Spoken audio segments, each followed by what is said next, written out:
Три лица се повредени во вооружена пресметка која се случи вчера вечер на еден од најпрометните булевари во центарот на Кичево. Еден од повредените е Али Табази, носител на независната советничка листа, предложена од група избирачи во Кичево, кој бил ранет во абдоменот и ребетот. Заедно со него бил и неговиот шеф на изборниот штаб Дестан Абдиу, кој бил застрелан во бутот на десната нога.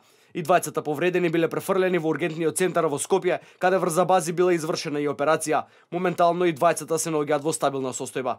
Инцидентот се случил на 100 метри од полициската станица во близина на основниот суд во центарот на Кичево. Според информациите на вооружениот инцидент претходеле меѓусебни недоразбирања за кои наводно бил започнат и судски спор.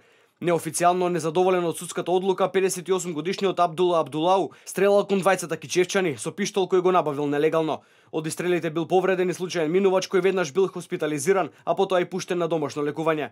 Полицијата набрзо го уапсила напаѓачот и го пронашла пиштолот од кој било стрелано. Денеска полициската станица од Кичево поднесе кривична пријава против 58 годишен жител на кичевското село Горно Строгомиште. Кривичната пријава е поднесена по два основи, имено по членот 123 убиство и членот 396 неовластено држење, поседување и тргување со огнено оружје или распрскувачки материи.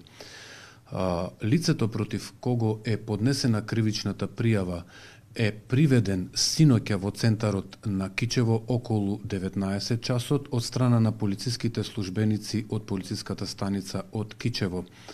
Лицето е приведено бидејќи со огнено оружје кое што нелегално го поседувал се обидел од живот да лиши 3 други лица.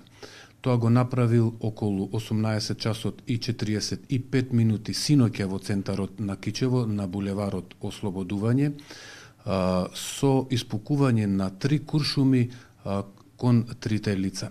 Според жителите, полицијата реагирала брзо, а на местото увид извршил и надлежен обвинител. Со приведениот бил извршен информативен разговор, а по целостното документирање на случајот, основното јавно обвинителство од Гостивар ќе побара и притвор за напаѓачот.